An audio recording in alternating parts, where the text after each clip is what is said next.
And good afternoon and welcome to a Tuesday Nutmeg Sports along with Mike Suppe. I am Donald Ing. Rob Adams is downstate tonight. He's getting ready to bring you coverage of boys basketball, Ridgefield versus Wilton, a little bit later on. We're going to get to that game in a couple of seconds, but first, Mike, big news out of New Canaan. Lucas Nang has committed to TCU, this according to our buddy Dave Rudin at the Rudin Report. He reports that Lucas Nang, the highly coveted New Canaan high school offensive tackle, has given a verbal commitment to Texas Christian University that apparently he visited there November 27th, the day after the Rams lost an FCIAC championship game to New Canaan. Nang said, "I like the coaches a lot. It's not just about football because football only lasts so long. It's also about the school." Nang is a 6'6", 310-pound all FCIAC, all state lineman. His final three were TCU, Auburn, and Miami. He visited Auburn 2 weeks ago, Miami this past weekend. Called TCU a great football program. Now, you saw him a couple of times. What were your impressions? Yeah, I mean, it's not too many recruits in Connecticut that go to Division I. For him to go to not only a Division I, but a high-level Big 12 program playing in a roughly around New Year's game. You know, they had that humongous win against Oregon, which I think was the biggest comeback in bowl history. I mean, TCU, they're an ascending program, and it's a good place to apply your trade, especially if you want to get to the next level, because they send players to the NFL. Really, TCU has just missed by a hair of being in the national championship playoffs the last two seasons. It was them and Baylor, the controversy the 2 years ago versus the Big 12 lack of a championship game. They were right there again this season. How would you describe him as a player? Obviously, kind of going to be a dominant force in high school football. Yeah, I haven't seen him that many times. I haven't seen him multiple times. I mean, he's big and he can physically dominate kids at this level. I don't know how that's going to translate to the next level, but if you're getting an offer from, the U, Auburn, TCU, you're obviously playing at a high level. I know he plays both sides of the ball, occasionally defensive line and offensive line. I think he's mainly an offensive lineman, but he's got long arms, which is good for a tackle.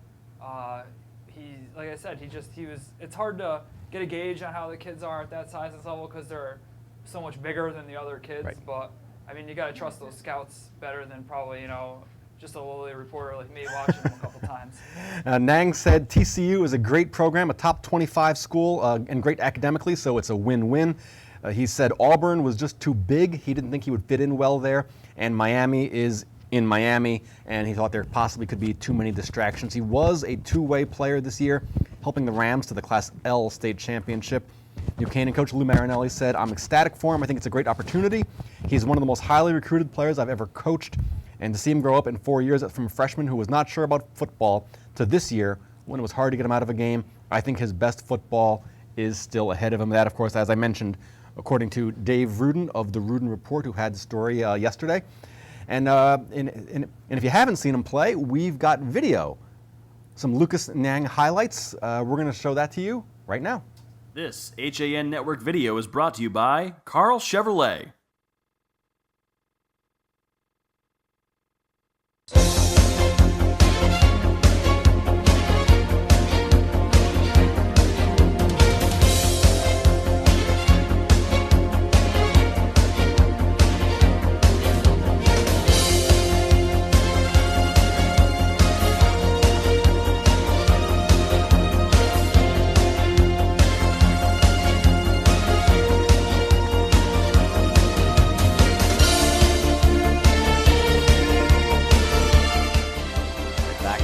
Again, straight up the middle.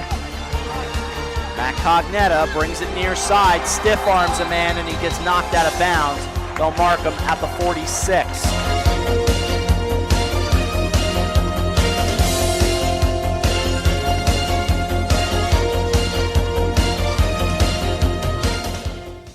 All right, that was Lucas Nang. Some highlights from his play this year. The two-way lineman committing to TCU, where he will play offensive line.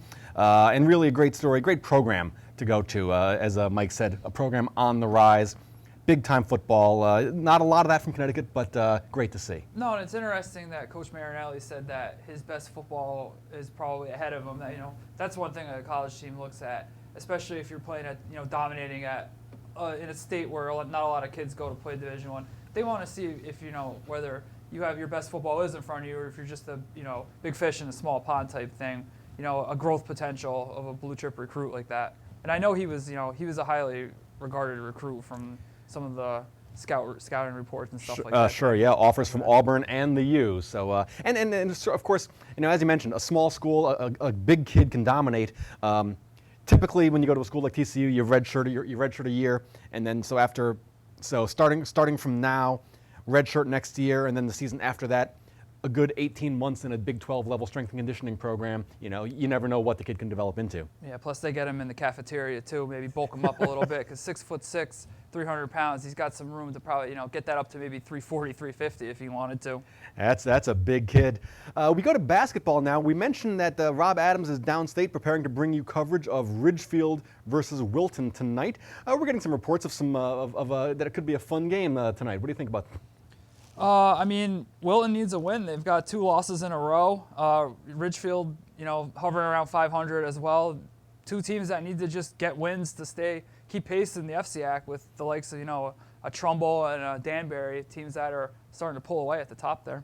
Yeah, these 2 teams are traditional rivals. They both go into tonight's game at Zeoli Fieldhouse, aiming to make the FCAC playoffs. Wilton is 6-3. 3-2 in the conference, as you mentioned, coming off back-to-back losses. Ridgefield is 5-4 overall, 4-1 in the FCAC. Ridgefield has the momentum. The Tigers beat previously unbeaten McMahon 79-56 last week, and then took down Fairfield Ward on Thursday. Those wins continued an impressive stretch for Ridgefield, which has won 5 of its last 6 games. They've got senior Matt Saporito, 6'5", also 6'3", Chase Levesque, Matthew Bartolucci. Some impressive size for the Tigers. And as I was going to say, also, so speaking of Ridgefield, we have highlights of Ridgefield basketball. The HAN Winter Tour stopped by Ridgefield High, talked to the senior captains, and we'll show you that video right now. This HAN Network video is brought to you by Darien Sports Shop. We're joined by the boys basketball team at Ridgefield High School with Tim Murphy. I'm Rob Adams. We'll let these guys introduce themselves to you. Hi, Matthew Saporito. I'm Chase Levesque. All right, Matthew, I'll start with you. Tim and I were just talking off air with you guys. You've got an interesting start to the season and an interesting schedule. Do you like that kind of having out-of-conference matchups? Yeah, it's going to be a little weird to get into the season without working towards the FCAC, but I think it's going to be a good test for us and show us where we are. Early on, they've got Bassick and Byram Hills, New York, as you were saying, Murph. Right, yeah. Open up with Bassick's out of the conference, but still playing them. Right. A good opening test. You guys actually obviously have the height this year, and we don't have Matt Bartolucci here, who's another 6'5" probably. So, the key is probably going to be a lot of the guard play, right? Yeah, we all need to step up and get a bigger role in terms of handling the ball, and people like me and Sap need to be able to bring it up the court more, and we all just need to work together and fill in that gap where we usually have guards. Any stylistic changes this year in terms of offense or defense, or the same sets? Well, we're really long this year, so we're really imposing on the defensive end, so that way we can get more turnovers and push it more down the court. One thing, and I've asked this of every basketball team, I literally have asked every basketball team the same question. The FCAC is wide open as I've ever seen it. So why not the Ridgefield Tigers? Why can't you guys win? I'm planning on going far in the FCAC, if not winning it. As you said, it's wide open. I don't see why. We have the talent. We just need to get that guard play. And I think as the season goes on, we're just going to get better, and I don't see anyone who can beat us. How have you guys played so far? Any scrimmages? Our first scrimmage is this weekend, or actually tomorrow. We're playing 3 short games, and then our first real scrimmage against Joe Barlow on Tuesday. We're just trying out new sets, working new guys into the lineup, and figuring things out as we go along. Good luck to you guys. Have a great season. We'll see you. Thank you. Thank you. Happy to be joined by the basketball team here at Ridgefield High School. We'll see them down the road on the HAN Network. Great job by Rob Adams and Tim Murphy on the Ridgefield boys basketball from the HAN Winter Tour. We're going to step out for a quick break and be back with highlights from last night, plus some hockey highlights, and we're going to talk about some wrestling when we come back after this. Here at the Darien Sports Shop, we are very excited about our newly redesigned men's department. Gentlemen, if you're shopping for work, weekend, or wedding, we've got the latest styles and trends inside our spacious new department just for you. We have vast selections from Peter Millar, Vineyard Vines, Johnny O, Duckhead, Barber, and so much more. And you can even walk out of the store in the new Wolverine 1,000-mile men's boot. Conveniently located with free and easy parking at 1127 Post Road, Darien, Connecticut. Or shop us online at dariensport.com. While there's still a bite out on the water, most anglers have decided to stow the gear for the winter. Just because Mother Nature isn't cooperating doesn't mean you can't see the latest models of all your favorite gear. With 2 convenient locations, it couldn't be easier to get your fix of summer. Boater, beach bum, fisherman, or simply love the New England coast, this is a unique place to shop. The Dock Shop, 51 Tokenique Road, Darien, 609 Riverside Avenue, Westport, or on the web, dockshop.com.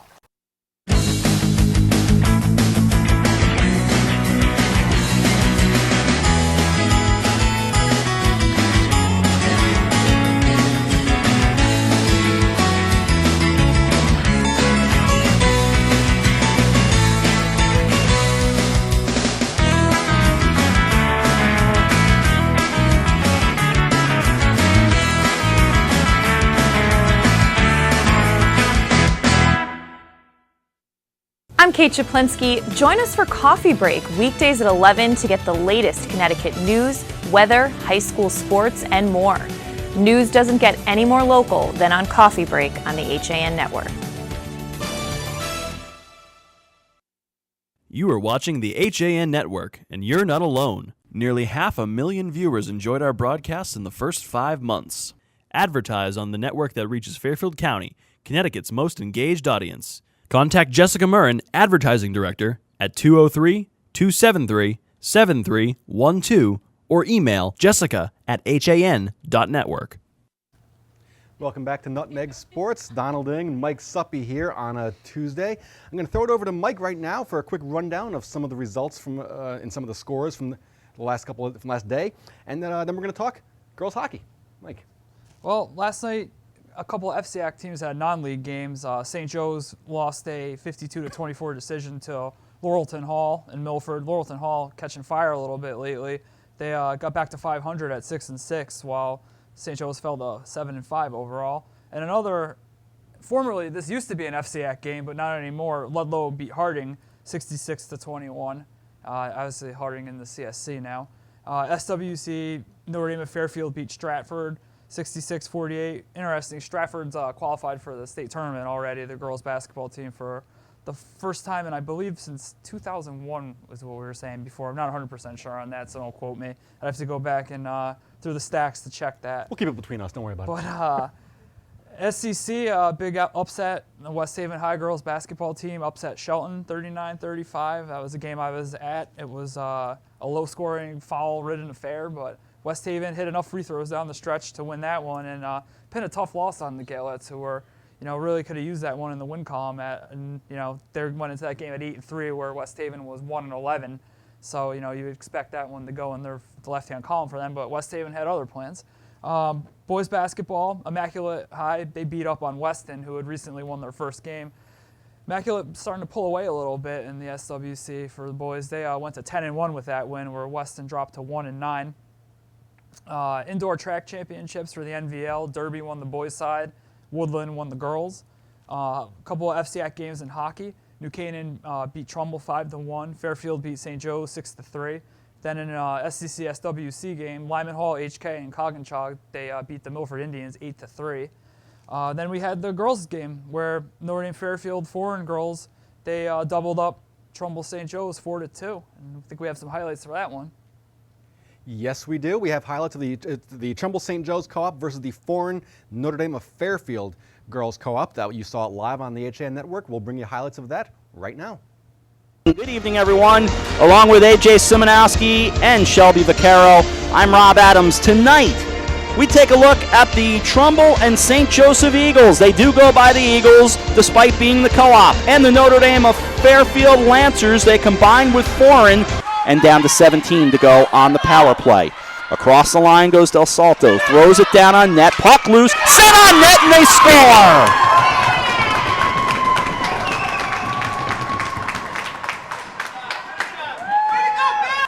So it's 1-0. and Trumbull grabbing the early lead. Down the right wing side, looking for the answer. It's loose, throws through, and scores. The little touch and the answer very quickly. It's 1-1. Here's Roland. Roland into the right circle. Roland goes top shelf and scores.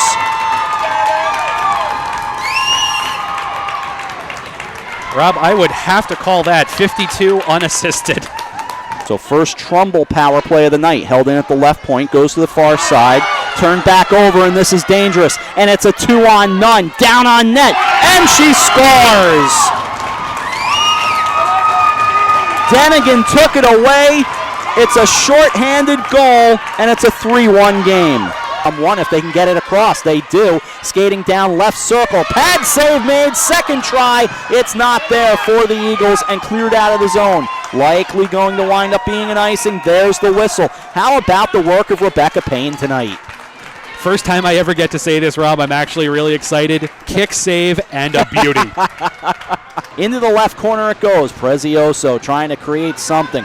To the sharp angle, trying to poke it home. There's a couple of tries, and it's loose. Not covered. It stays alive. It's out in front, and they score!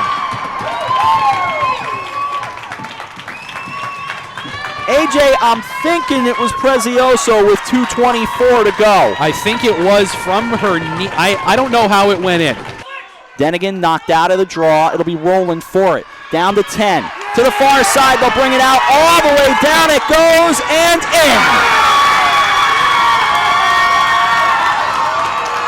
Controlled by the Eagles, and now it's over.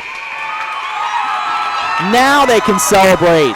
Notre Dame of Fairfield, the Lancers, skate away to talk to Rebecca Payne and congratulate her on an outstanding performance.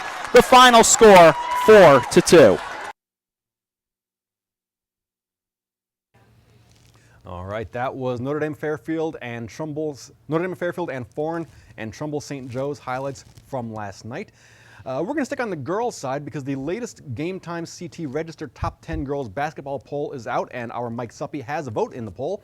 We're going to start right at the top here. Capital Prep, still number one as they have been all season. They defeated Mercy 49-43 and Wilcox Tech 68-22, and Vinyl Tech by an amazing 71-17. Number two is Mercy, as we mentioned, lost to Capital Prep and then defeated Norwich Free Academy 51-43. Mercy plays at HAN on Wednesday. Yeah, I mean, that's obviously when you have the two top teams in the state. Prior this week, when Capital Prep had all 17 of the first place votes, I believe it was 10-7 last week between the split up between the votes. I was actually voting Mercy number one because Capital Prep had losses out of state, so you know, I try not to get subjective with the poll, maybe as some people do, where I have to put it, you know, I'll give the bump to the team that's undefeated. But Capital Prep, you know, they went in and they won that game over Mercy, so I voted them back up number one. Mercy bounced back. They got a win over an NFA team that was ranked in the poll after that. They were actually ranked number 4 prior to that loss, and it dropped NFA out of the poll. But again, you know, these are teams they're not playing for right now. They're playing for March, basically. And looks like those teams are both in Class LL, so we will in all likelihood see those two teams matching up again. Yeah. Number 3, New London beat Law 83-44 and Montville 73-42. And then Cromwell is number 4. This is all the same as last week. Cromwell defeated East Hampton 46-26 and Hyde 76-22. Yeah, interesting in that New London game, non-league game against Jonathan Law. Law's Laura Doolin got her 1,000th point in that game. Aside from that, not much else in that game where New London ran by them pretty easily. Same thing with they took down Montville. And interesting note, no team has scored more than 46 points against New London this year. So if you keep playing the games, you're holding your opponent into the 40s. That's a good sign. Cromwell, another team that's they score a lot of points. They put up over 70. 5 times this year, according to Mike Pucci's note in the poll there. 76-22, Cromwell defeated Hyde. To number 5, Fairfield Ward beat Wilton and Ridgefield last week. The Mustangs have won 10 in a row, and they're our first mover in the poll. Ward comes in at number 5. They were number 7 last week. And number 6 this week, New Fairfield, they stay at number 6. New Fairfield defeated Pomperog and Bethel last week, and they play the two Stratford schools, Stratford and Bunnell, this week. You mentioned the Stratford girls having really a very good season this year. Yeah, I mean, I actually had New Fairfield 5th in my poll and Ward 6th. Ward had an early season loss, I believe it was to NFA in the Massac preseason, the Massac tip-off tournament.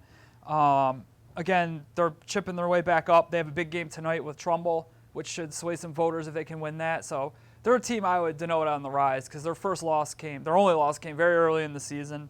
And New Fairfield, just like last year, they're dominating the SWC. Nobody's really challenged them, not very much. They beat Trumbull High in a non-league game. They're the class of the SWC right now, so no arguments there with where they're ranked. And number 7 is South Windsor, moving up 2 spots from number 9 last week. They beat Manchester and East Hartford last week. They host Farmington tonight. 8, Greenwich High School, the Cardinals in at number 8. That stays the same from last week. They beat Staples 71-25 last week, and they visit Trumbull tonight. Yeah, I mean, again, that's going to be a big game with Trumbull and Greenwich. I think I misspoke there before, but Greenwich is tough with Abby Wolf in the middle. They have a lot of talent. They're going to be looking to bounce back with that game. So, I mean, again, can't argue with where they're voted. And Holy Cross moves up a spot to number 9. They were 10th last week at 12-1. Holy Cross beat Woodland and Oxford last week. They've got a showdown with St. Paul this week. Also, and number 10, Southington enters the poll, not ranked last week. The Knights, 11-1, beat Manchester, and they hosted Northwest Catholic last night in their first game as a top 10 team. As mentioned, Norwich Free Academy was ranked number 4 and dropped out of the poll after losing to Mercy. Yeah, they have 3 losses. I mean, all their losses are to very strong teams. So again, you don't want to punish them too much, where they're going to be heard from again before all is said and done. All right, so lots of excitement in the girls' poll. We mentioned the boys' poll, and we're going to step out for a quick break. When we come back, we're going to do some wrestling, and then wrap up another broadcast of Nutmeg Sports. We'll see you in a few minutes. Denali is your outdoor retail destination in the Westfield Trumbull Mall. For the last 21 years, we have carefully selected clothing, footwear, and gear from a variety of the best outdoor brands, such as the North Face, Patagonia, Vineyard Vines, UGG, Merrell, GoPro, New Balance, and many more. Our stores have a friendly, knowledgeable staff to help you with all of your running, hiking, and cold weather needs, and in discovering all things outdoorsy and awesome. Visit us in the Westfield Trumbull Mall or online at denalioutdoor.com.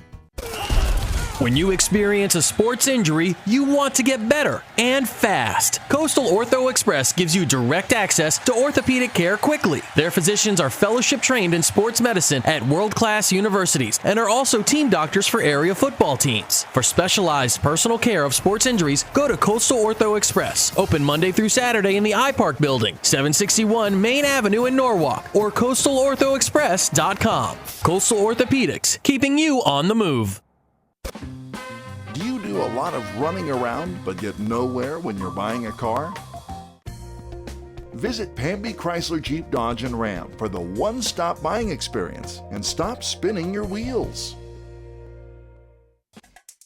It's the new year. The to-do list is long and it's easy to feel pulled in many directions at once.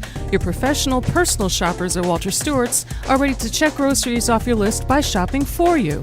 Save extra time this year and spend it doing more important things. Great food and wine delivered to your home with the same-day service. Shop Stewart's online at stewartsmarket.com. I'm John Kovach. I'm a newspaper editor. I'm a high school football coach. I'm a television presenter, and I want you to love fishing as much as I do. Tune in to Yankee Fisherman, Thursdays at 1 on the HAN Network. It's like going to the tackle shop without leaving your office. Welcome back to Nutmeg Sports. Donald Ing, Mike Suppe here. We're going to turn our attention now to high school wrestling. As we mentioned, tomorrow on the HAN Network, you will be able to see Fairfield Ward versus Danbury in a dual meet. And right now we have the results of the latest Norwich Bulletin wrestling poll. Going to turn it over to Mike Suppe. Well, Danbury is number 1 right now. They have all 17 of the first place votes by the coaches for 340 points, followed by New Milford, then Ward, who they're facing tomorrow night. Number 4 is Wyndham. Number 5, Trumbull, another big FCAC team. Number 6 is Middletown. Number 7, New Fairfield. Number 8, Bristol Eastern. And 9th is Ledyard. And 10th is Foreign, who actually, they have a big match tomorrow night as well with Shelton High, who's 18-1 in receiving votes in a big SCC A division matchup. So, I mean, a couple of big nights if you're a wrestling fan. You know, maybe watch one and catch the results of the other one later. You know, we were talking about that actually. I was talking to Bill Bloxam, a fellow sports editor, about that off the air, that our previous wrestling broadcast was very well received, very popular. It seems to me that wrestling has a fan base that will tune in to watch wrestling. Not necessarily like if you're a Fairfield Prep fan, you'll watch Fairfield Prep hockey. It seems to me that wrestlers will watch wrestling. Wrestling fans will watch wrestling. Yeah, just take a look at the viewership ratings of the Olympics with the wrestling and the NCAA tournaments. I mean, I'm a little biased because I wrestled in high school myself, so I'll always watch it if it's on TV, anywhere I can find it. But I mean, when you have a matchup between Danbury and Ward and a chance to watch that, I mean, I don't.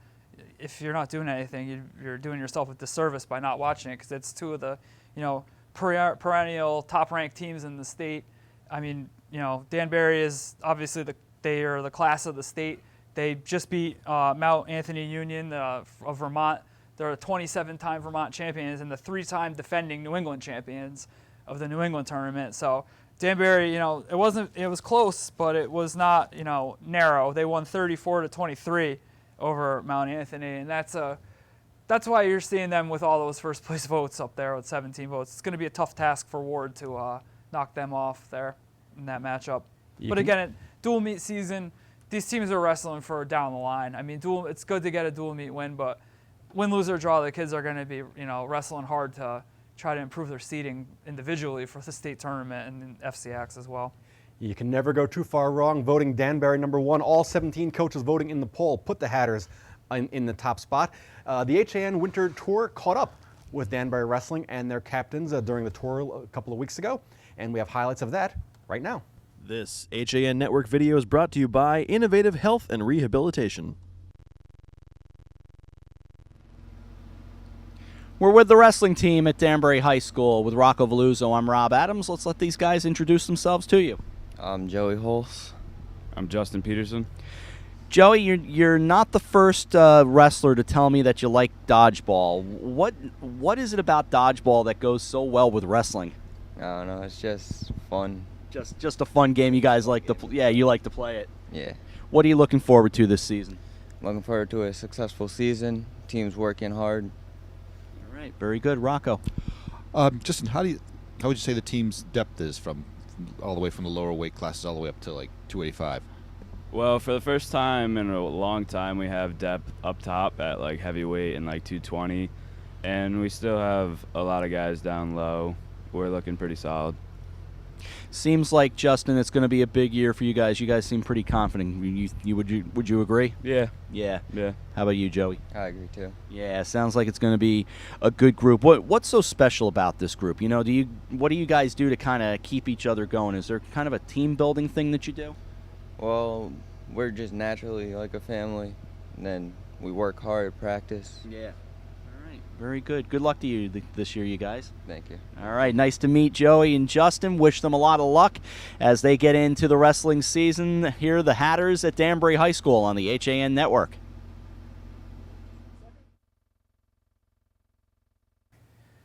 Just a quick note there as you finish up watching Danbury Wrestling. The Danbury Branch rail service is delayed due to police activity in the area. According to Metro North Railroad, the Danbury Branch delayed in the vicinity of Merritt 7.